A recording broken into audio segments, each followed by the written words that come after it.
Olá, meu irmão, desejo a você um dia abençoado e que Deus lhe abençoe. Que Deus abençoe todas as áreas da sua vida, abençoe a sua mente, trazendo a consciência que você é dependente de Deus em tudo que você venha lançar as suas mãos a fazer. Amém? Glória a Deus por você, viu? Bom, hoje nós vamos entrar aí no segundo capítulo, né? O segundo episódio do livro Um Homem Segundo o Coração de Deus.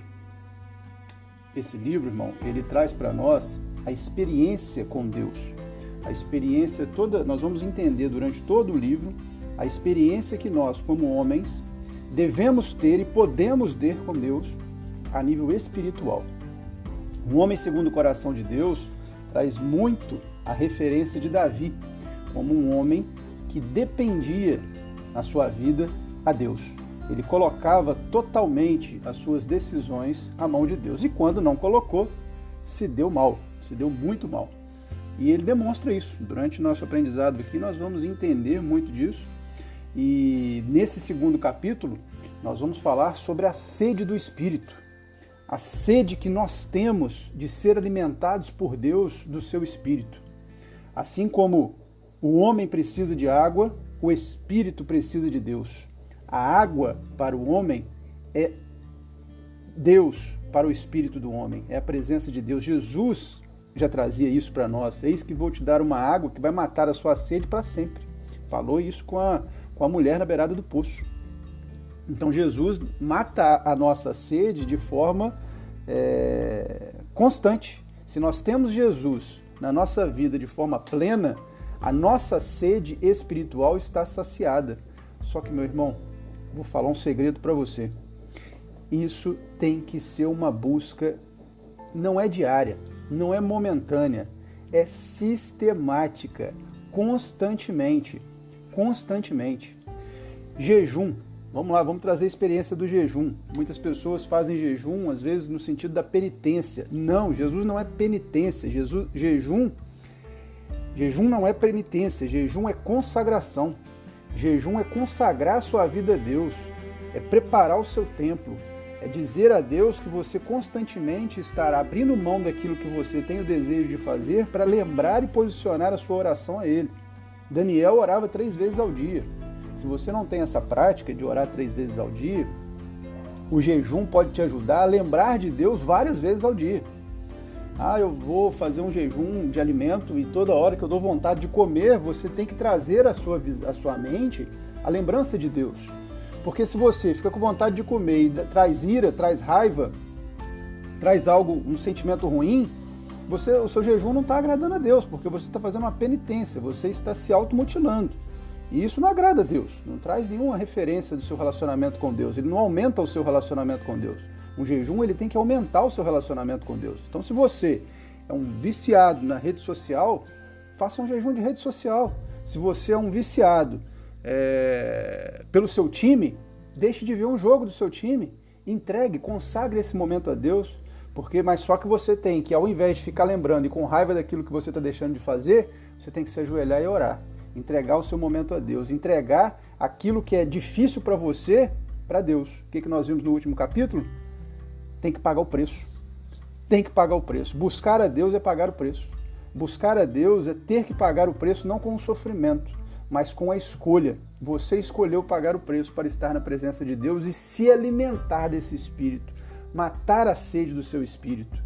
E Davi, meu irmão, nos ensina muito a isso. A gente vai ver aí durante vários versículos na Bíblia, desde os Salmos, no livro de Reis, muitas questões onde Davi teve experiências profundas com Deus, positivas para ele, né? Positivas e negativas, que trouxeram o crescimento dele até o fim da sua vida.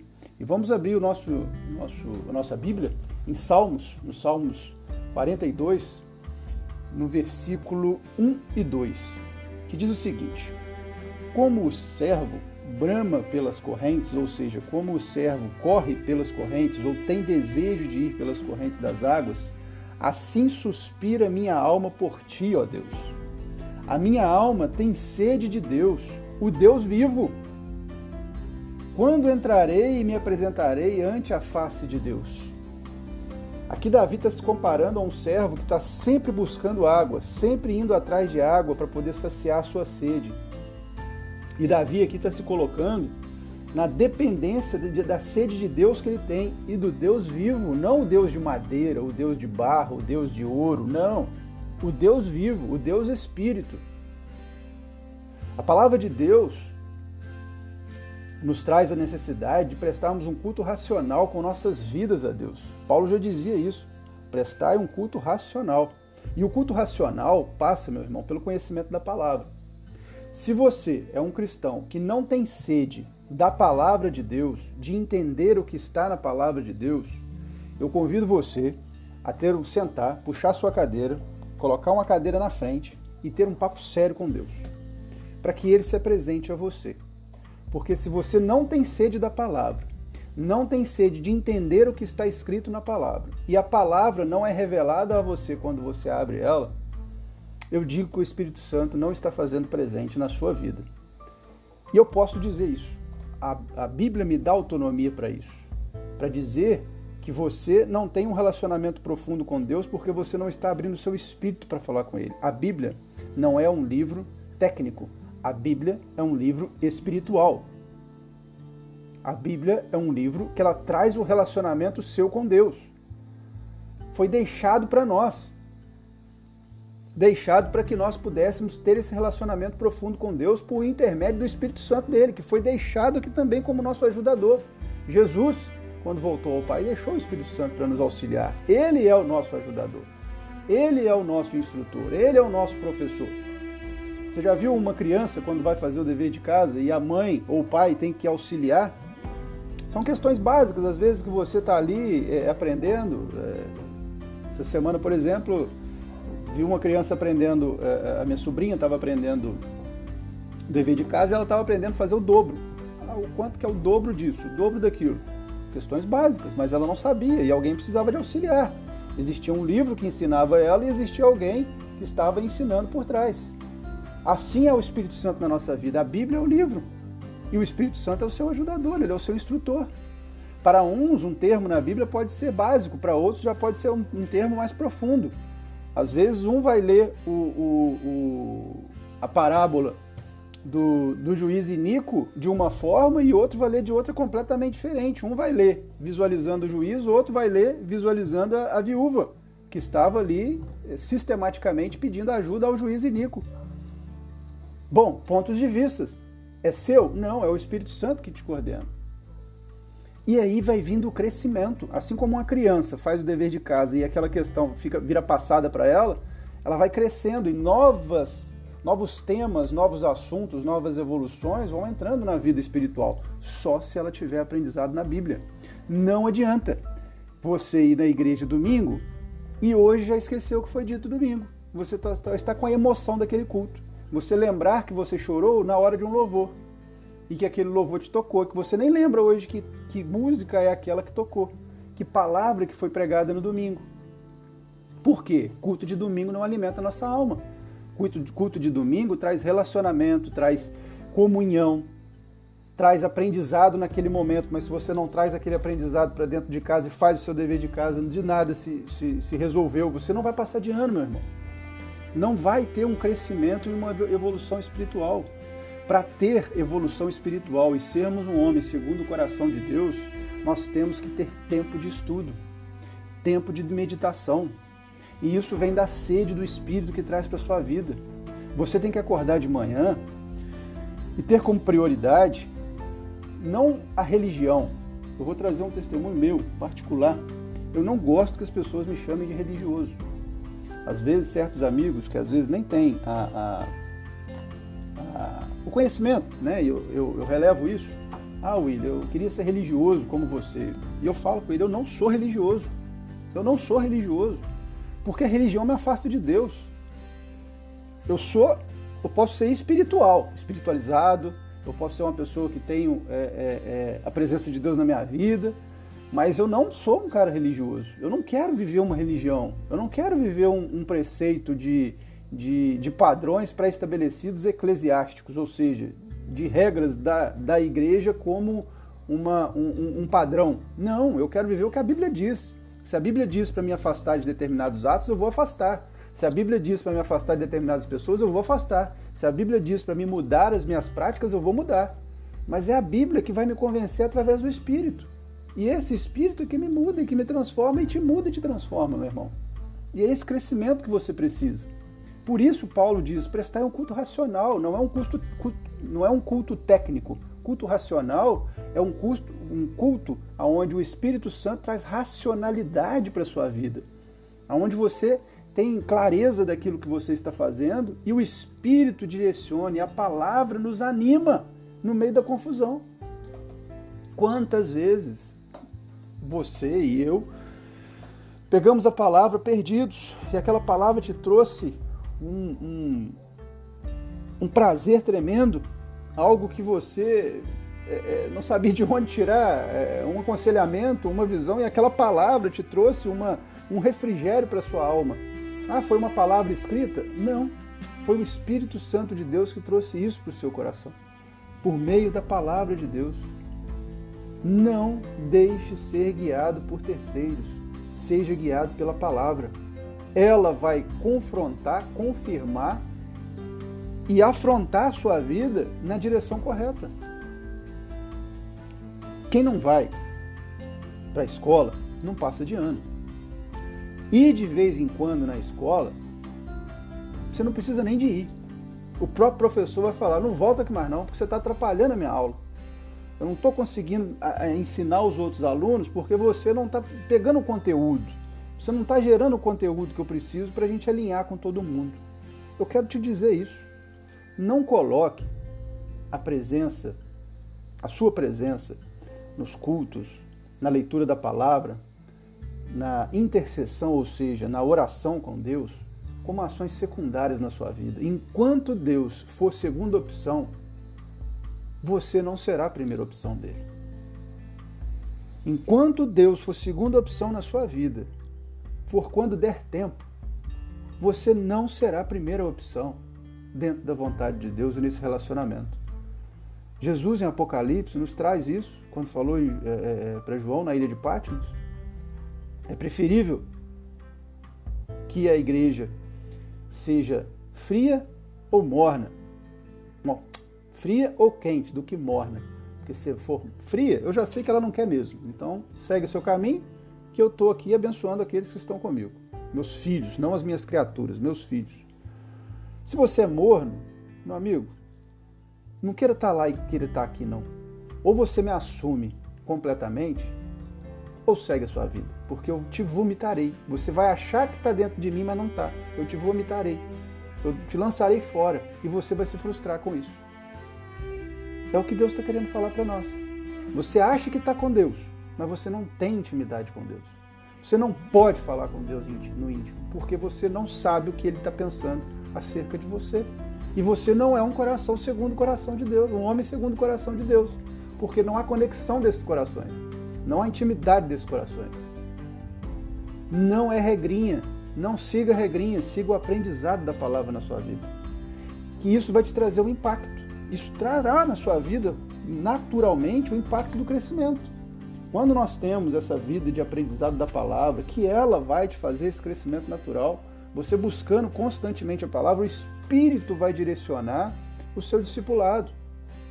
O Espírito vai direcionar a fase que você vai entrar dentro do caminhar com Ele. Se é voltado à sua fé, se é voltado às suas práticas, se é voltado ao seu sentimento, qualquer área. E não é a sua prioridade, é a prioridade de Deus. Às vezes você está falando com Deus, meu Deus, muda o meu trabalho, porque ele não está suprindo a minha necessidade financeira, meu trabalho já não me traz satisfação. Você acha que Deus vai tocar nisso primeiro? Não, Deus tem que arrumar primeiro, preparar você para poder evoluir nessa área. Como é que Ele vai te dar um novo trabalho, mais dinheiro, se você não tem condição de assumir novas responsabilidades e administrar o que Ele tem para te dar? Ele tem que preparar o terreno. Mas como é que Ele prepara o terreno? Te formando. Como é que Ele te forma? Te instruindo. Como é que Ele te instrui? Na palavra. Ô homem, segundo o coração de Deus, aprende isso e receba na sua vida. O impacto do crescimento, ele vai trazer para você o amadurecimento. Quando você começa a entender a palavra, você se imberna dentro do aprendizado, dedica tempo a Deus, você vai ficando mais maduro. E a gente já aprendeu também nos episódios anteriores que ser maduro, ter maturidade não está ligado à data de nascimento, à idade. Está ligado à dedicação que você tem a ser forjado por Deus, forjado por Ele. Você vai desejar ser um marido melhor, um filho melhor,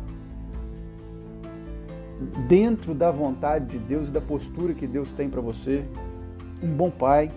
As coisas vão começar a mudar na sua vida como pai. A amizade com seus filhos, a amizade com a sua esposa, o entendimento com um colega de trabalho. Você vai ver que a sua postura dentro do trabalho vai mudar e o ambiente seu de trabalho vai ser diferente. E Deus vai te dar uma vida digna, meu irmão. Você pode ter certeza. O impacto do crescimento, do relacionamento com Deus na sua vida traz dignidade. Dignidade. Você pode ter certeza disso. Deus vai trazer para você o melhor que Ele tem. O melhor que Ele tem. E que sabe que Ele não vai te perder. E para isso você tem que estar preparado. Se preparando e evoluindo. Esse é o impacto que Deus tem para nós. E eu quero, dentro dessa visão que nós trouxemos hoje, do relacionamento com Deus por meio da palavra, como sendo o início de tudo isso, o início desse relacionamento, dessa sede do Espírito.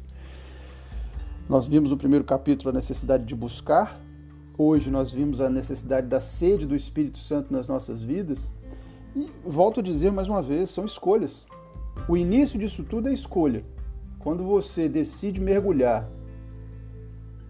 numa piscina e se molhar e submergir nela, você escolhe fazer isso ou não. Você pode nunca entrar numa piscina na sua vida, mas se você entrar, você vai ter experiência de como é mergulhar de cabeça numa piscina, como é dar um mergulho numa piscina e como é essa experiência. Só quem mergulhou sabe como é a experiência de mergulhar de cabeça. Quem não mergulhou vai ficar sempre com medo ou visualizando a experiência do outro. E que o Espírito Santo traz para nós tenha a sua experiência comigo. Tenha a sua experiência de mergulhar ou não, de acordo com a sua visão. Ou fica vendo os outros mergulharem e pergunta para Deus toda hora por que aquilo não acontece na sua vida, por que você não vê o sobrenatural de Deus, as maravilhas de Deus acontecerem, ou você escolhe mergulhar e entrar nessa jornada maravilhosa e saciar essa sede, que nunca vai ser saciada enquanto você não mergulhar na palavra, na presença do Espírito e na glória de Deus. E eu vou orar por você. Vou orar por você para que Deus aumente cada vez mais essa sede e que você pare de ficar tomando Coca-Cola e Guaraná para tentar matar a sua sede. E beba a água do Espírito, que é a única água que mata a sede. Não fique tomando dosinhas de líquidos que não vão te trazer a graça do Senhor. Você está entendendo a simbologia, né?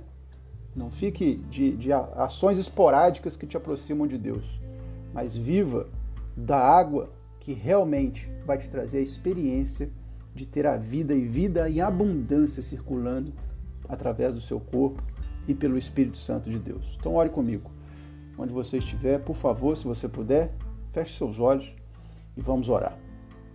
Senhor, entramos na sua presença, Pai, agradecendo e pedindo perdão. Agradecendo, ó Pai, porque o Senhor se revela a nós, ainda se revela a nós todos os dias. Porque haverá o tempo que o Senhor não se revelará mais. Não teremos essa oportunidade de estar levando a sua palavra e as pessoas poderem, ó Pai, experimentar a sua presença, porque o Senhor se retirará da humanidade. Mas nós não queremos ser desses, ó Pai, que se retirarão da sua presença. Nós queremos ser daqueles que estarão junto a Ti sempre. Por isso eu venho te pedir perdão. Perdão por negligenciarmos. Perdão, Pai, por não colocarmos o Senhor como prioridade nas nossas vidas, mesmo sabendo que o Senhor tem que ser prioridade nas nossas vidas. Perdoa-nos, Senhor. Perdoa-nos pelas prioridades que nós temos e que não são o Senhor. Por isso eu venho te pedir.